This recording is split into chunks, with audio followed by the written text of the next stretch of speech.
YouTube. J'espère que vous allez tous bien, que vous passez de bonnes vacances et que vous vous entraînez quand même un petit peu malgré que ça soit l'été. Cette petite vidéo aujourd'hui, vidéo assez particulière, ça va être vidéo de bilan de la dernière saison et objectif sur la prochaine. Donc c'est plutôt une vidéo où je vais faire que parler, mais c'est bien de mettre ses objectifs au clair, etc. De faire un petit bilan de ce qui s'est bien et mal passé pour enchaîner sur la suivante et pas faire les mêmes erreurs. Voilà.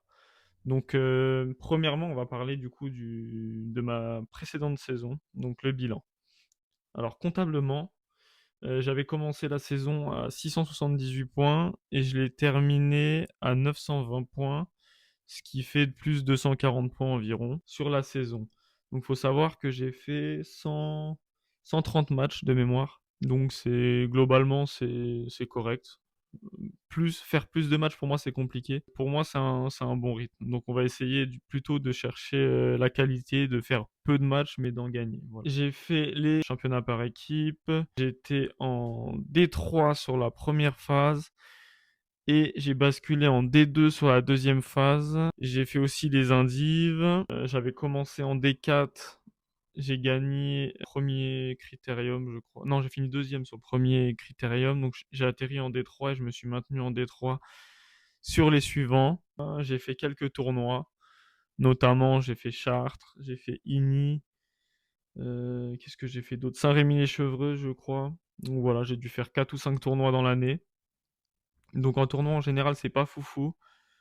Mais bon, ça, on prend de l'expérience, voilà. Parce qu'en tournoi, c'est dur de bien s'échauffer. Et moi, quand je suis froid, c'est une catastrophe. Mais voilà. Donc quelques tournois, mais c'est toujours bien de jouer des mecs qui ont les crocs, etc. Parce que le vendredi soir, c'est pas du tout les mêmes types qu'on affronte. Donc c'est bien de prendre de l'expérience sur les tournois. Donc je vous conseille quand même d'en faire quelques-uns. Ensuite, niveau matos, j'ai joué toute la saison du coup avec un bois off- Félix Lebrun pardon, de chez Tibar. Offensif mais avec quand même un peu de contrôle. Voilà, j'ai joué avec Xiom Vega Japan des deux côtés, 2 mm en coup droit et 1,8 en revers. Donc globalement, j'en étais content, ça partait plutôt bien des deux côtés. Le seul problème, c'est qu'en fait, la balle, elle rentrait pas assez longtemps dans le revêtement pour moi, selon moi. Ce qui faisait que je faisais beaucoup de fautes encore, étant donné mon niveau un peu assez fragile, si je puis dire. Vous allez voir que je vais changer deux trois trucs sur la prochaine saison. Mais voilà avec quoi j'ai joué sur la dernière saison. Ensuite, au niveau de mes ressentis sur la précédente saison. En point positif, je pourrais vous dire que en service, je me suis bien amélioré. J'arrive à faire des services liftés, des services coupés, des services latérales, des services sans effet. J'arrive à varier les zones. J'ai un peu de mal encore à faire des services bombes ou des services longs sans prendre trop de risques. Donc ça, il faut que je le travaille. Mais globalement, les services, c'est même à haut niveau, quand je dis haut niveau, comparativement à moi, genre 12, 13, 14, ça arrivait que ça bouffait mes services. Donc c'est positif pour la suite. Donc voilà, je peux dire aussi en revers. En revers, j'ai bien progressé. J'arrive à la driver, j'arrive à la toper, j'arrive à faire des bonnes poussettes bien, bien taillées en revers. Donc globalement, en revers, c'est mon point fort. Donc en point positif, on peut le rajouter. Remise de service aussi, c'est pas dégueu, même si enfin, on va dire que je fais pas la faute encore. Je fais pas la faute, mais je remets une balle de plus. Donc à mon niveau, c'est déjà bien. À part si le mec il sert de dingue ou autre, mais bon, à notre niveau, c'est pas encore trop le cas. Donc pour l'instant, ça va. Donc on va dire qu'en remise de service, c'était plutôt pas mal. J'ai des automatismes qui sont mis en place au fur et à mesure et je l'ai remarqué. Donc ça, c'est plutôt pas mal. Notamment, bon petit service bien coupé qui dérange. Je refais une poussette agressive bien placée juste après. Et souvent, j'ai des balles favorables juste après. Les schémas qui se mettent en place, même si c'est le début. Voilà, donc on va dire que c'est positif pour la suite. Ensuite, ce que je peux vous dire en point négatif, donc un peu plus longue la liste, parce que je suis assez exigeant avec moi-même, mais je peux dire en coup droit, j'ai du mal à bien sentir la balle et accélérer le poignet, etc. pour bien donner de la rotation et pas rentrer comme un brut dessus et assurer ses démarrages. Donc ça, j'ai encore un peu de mal. C'est pourquoi, du coup, peut-être que le Vega Japan en coup droit, c'était pas la meilleure solution parce que la balle restait pas longtemps dans mon revêtement. Comme c'est une plaque assez rapide qui catapulte un peu. Même si par contre en bloc, c'est un réel plaisir parce qu'en fait, on a juste à poser la raquette et la balle, elle ressort aussi rapidement qu'elle est rentrée et ça surprend le top spinner en face. Mais ouais, donc du coup, à voir. Ensuite, les déplacements. Je suis rigide comme un mec qui pèse 150 kilos, alors que pourtant je pèse 70 kilos, je suis assez mobile, je fais de la course à pied, mais à la table, ça se ressent pas tout ça. Donc il faut que je travaille sur mes déplacements, que j'arrive à délier un peu, que je trouve du relâchement, parce que c'est trop rigide, c'est trop robotique encore. Le problème, c'est que je pense, comme je me focalise encore sur la technique de mes gestes, j'en oublie de me déplacer correctement, de m'ajuster sur chaque balle, etc., etc. Donc, on a les déplacements en point négatif. Ensuite, je recule trop vite et trop rapidement sur des balles parfois qui sont pas menaçantes et je remets l'adversaire en bonne position. Donc, on va dire que j'aime faire ça parce que j'aime bien jouer loin de la table, mais on n'est pas tous Simon Gauzy à envoyer des parpaings de 3 mètres de la table, hein. Donc, je vais essayer d'arrêter de reculer, un peu plus du moins. Ensuite, comme je vous ai dit, la crispation. Donc, sur des matchs à enjeu, surtout à la belle, ou quand je commence à me faire remonter sur des jeux atypiques, etc., ou quand je joue des mecs moins bien classés que moi, j'ai tendance à me crisper et du coup à perdre tout mon niveau de jeu en fait. Donc ça, il faut vraiment que je travaille sur ça aussi. Et dernier point négatif que j'ai relevé, c'est les premiers démarrages sur mes troisièmes balles lorsque je sers. Donc quand je suis en match, je vais servir, admettons, très coupé avec beaucoup de latéral. La balle me revient, je suis pas capable encore de démarrer à 100% sans faire la faute. Voilà. Donc c'est encore aléatoire. Donc il faut travailler là-dessus. Les entraînements, j'étais à 3 entraînements semaine, en général lundi, mercredi, vendredi, dont une séance en entraînement dirigé avec notre coach. C'est des bonnes séances, donc on apprend vite. Le seul problème pour moi, c'est qu'il n'y en a qu'une par semaine. Je trouve que ça fait léger, mais bon, c'est comme ça. Donc une par semaine. Ensuite, le mercredi et le vendredi, on a des entraînements, mais quand je dis entraînement, c'est un grand mot, hein, c'est des séances libres, entre guillemets. Donc j'ai plutôt fait pas mal de matchs. Voilà, on joue avec les potes, on connaît, on s'échauffe pas trop, on fait pas de physique, on fait pas d'exercice, ça part directement en match. Donc voilà, donc ça, je pense que c'est un point à travailler pour optimiser un peu les séances d'entraînement et essayer de progresser plus rapidement. Donc voilà ce qui était mon rythme d'entraînement. Et j'ai essayé de courir aussi une fois par semaine, entre 5 et 10 bornes sur une séance. Ensuite, contenu YouTube sur la saison passée. Donc voilà, c'était ma première année de contenu sur YouTube. Donc globalement, c'était plutôt pas mal. J'ai fait des vidéos qui ont assez bien marché. Notamment une vidéo où je finis deuxième au Critérium. Et là, actuellement, elle a 6000 vues. Donc pour mon piètre niveau, comme je pourrais dire, c'est plutôt pas mal. J'ai des vidéos qui tournent à 2 3 000 vues. Après, des fois, il y en a qui ont du mal à prendre des vues aussi, donc c'est un peu compliqué aussi à jauger. Je comprends pas trop des fois l'algorithme YouTube. Mais bon, voilà. Donc globalement, le contenu, c'était plutôt sympa. Moi, j'ai pris du plaisir à faire des vidéos, même si ça demande pas mal de temps. C'est assez chronophage, mais bon, j'essaie de trouver le temps. Ça me permet aussi de voir mes gestes, de voir ce que je fais mal. C'est que du positif pour moi. La communauté, elle est assez bienveillante sur YouTube. Pour l'instant, j'ai pas eu trop affaire à des cons, si je puis dire, donc c'était plutôt pas mal. Le seul problème que j'ai pu rencontrer, c'est qu'il y a pas mal de personnes en compétition qui voulaient pas être filmées. D'un côté, je peux comprendre, de l'autre, j'ai du mal à comprendre. J'ai pas une communauté, je suis pas RMC Sport, je suis pas l'équipe, je suis pas, voilà. C'est un petit niveau, je suis toujours dans la bienveillance. Si en tout cas vous regardez des vidéos sur YouTube et vous aimez regarder le ping, bah prêtez-vous au jeu, j'ai envie de vous dire, et laissez-vous filmer dans la bienveillance, dans le respect toujours, et puis voilà, laissez-vous filmer pour la communauté, pour faire vivre le ping. Donc voilà pour ce point-là. Donc on a fini sur le bilan de la saison passée. Je vais passer sur la prochaine saison. Voilà. Donc prochaine saison, comptablement, quels sont mes objectifs? Alors, comptablement, du coup, je commencerai la saison 9, sachant que cet été, j'ai plutôt été actif. J'ai fait un premier stage là sur le mois de juillet qui s'est très bien passé à hier, aux côtés de monsieur Jean-Michel Alner. Donc un très bon joueur, coach, très sympa. Donc ça s'est plutôt bien passé. On était dans de bonnes conditions pour s'entraîner. Il y a eu des bons petits relanceurs. Donc c'était plutôt sympa. Donc j'ai appris pas mal de choses, j'ai pratiqué. Donc j'espère en voir les retours saison prochaine sur ma progression. Ensuite, là, sur le mois d'août, je vais partir en stage encore une fois, une semaine à Hennebon. Donc on va pratiquer aussi intensément. Donc normalement, ça va me faire que du bien.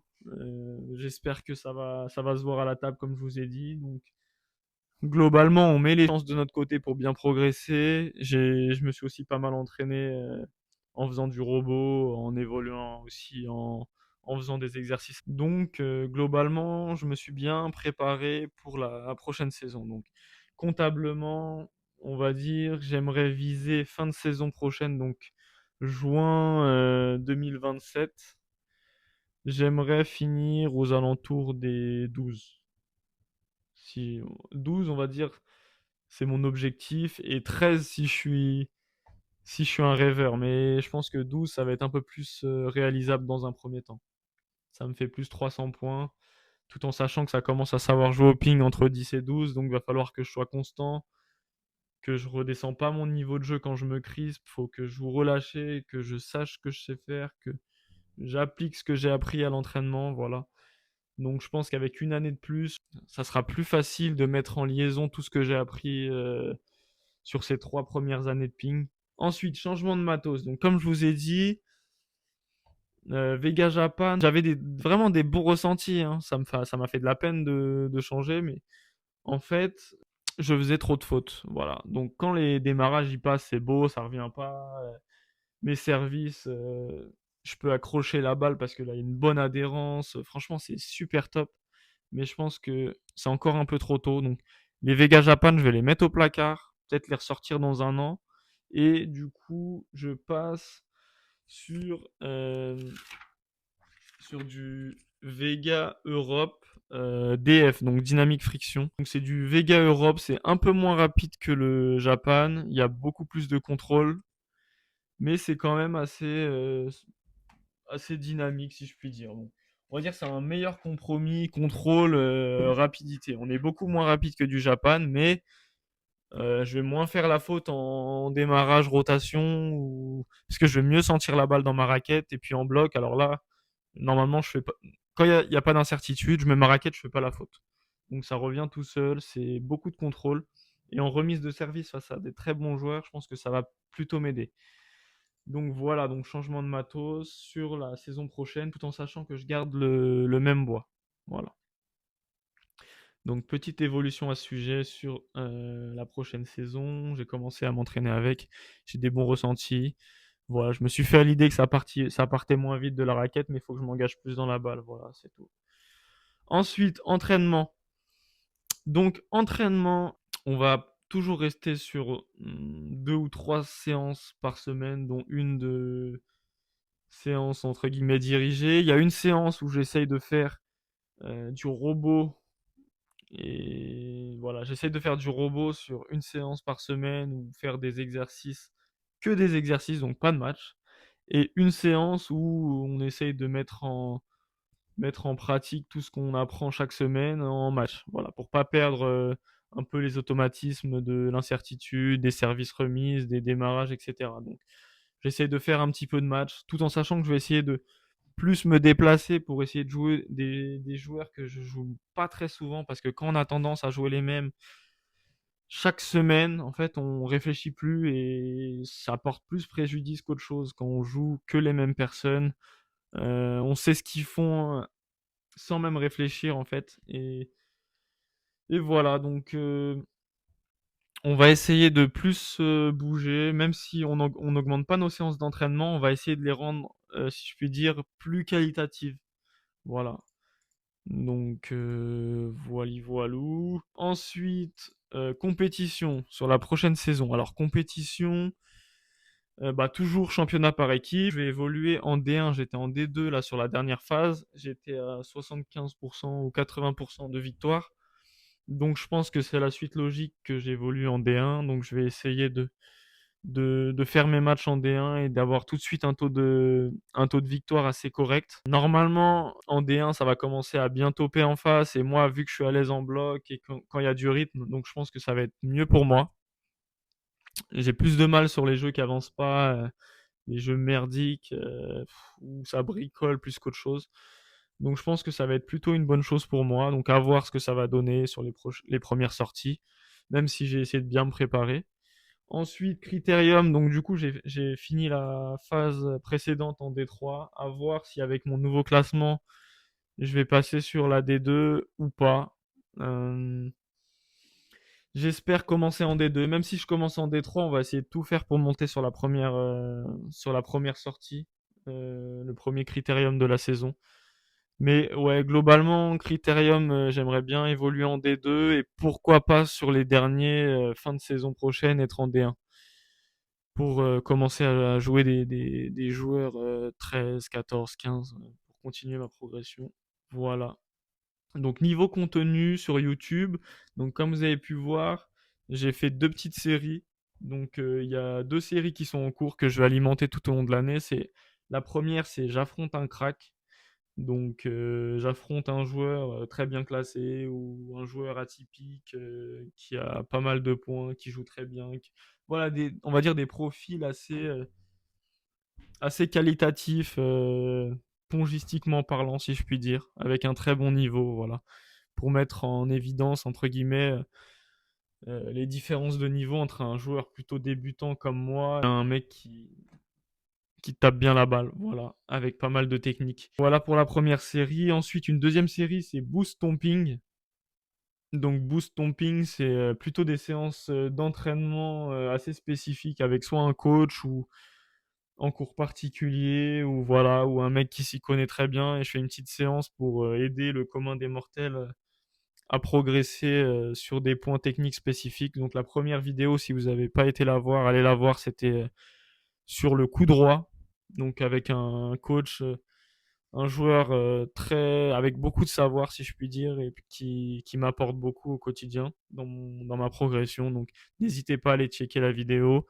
Donc voilà, ensuite contenu prévu, bah, compétition, hein, donc critérium, championnat par équipe, et je pense que je vais même faire le championnat de Paris sur la prochaine phase, la prochaine saison. Donc on va essayer de filmer tout ça. Par contre, tournoi, je pense que je vais essayer de faire quelques tournois, mais je vais pas les filmer parce que c'est assez compliqué, c'est assez stressant. Il y a pas mal de monde, il faut bien s'échauffer, c'est une logistique, etc. Donc je pense que sur les tournois, je vais pas les vloguer. Je vais me concentrer sur mes prestations, essayer de progresser, essayer de gagner mes matchs, essayer de gagner des tableaux, voilà. Donc voilà ce qui est prévu sur mon contenu. En tout cas, c'était un plaisir de vous partager ma dernière saison, mes entraînements, mes matchs, mes hauts, mes bas. Donc voilà, on se retrouve pour une prochaine vidéo sous peu, hein. J'essaye de tenir le rythme de une vidéo toutes les 2 semaines ou une vidéo chaque semaine si je suis assez actif. Donc il faut sans cesse se renouveler, etc. Mais bon, c'est un plaisir, comme je vous ai dit, de vous faire partager ça. Donc n'hésitez pas à me rendre cette force-là, si je puis dire, en vous abonnant, en commentant les vidéos, en partageant, en likant. Voilà, donc ça fait toujours plaisir d'avoir d'avoir des retours sur ce que je propose. Voilà, donc je sais que c'est pas du grand ping, hein, donc si vous voulez voir des tops sur top, des contre-tops, des machins, des blocs coupés, c'est sûr que c'est pas sur ma chaîne que vous allez voir ça, mais en tout cas, ça fait plaisir. Je sais qu'il y a pas mal de jeux, il y a plus de joueurs de mon classement que de joueurs qui jouent plus de 15 jusqu'à numéro. On sait que la plupart des personnes qui regardent le ping sur YouTube, c'est des mecs qui jouent en départemental. Donc, n'hésitez pas à donner la force et puis on va progresser tous ensemble, hein. Donc voilà. Donc en tout cas, merci d'avoir regardé cette vidéo. Je vous souhaite de passer un bon mois d'août pour ceux qui sont pas encore partis en vacances ou ceux qui ont repris le boulot. Force à vous. Et puis ben, on se retrouve bientôt pour une prochaine vidéo. Tchuss l'équipe.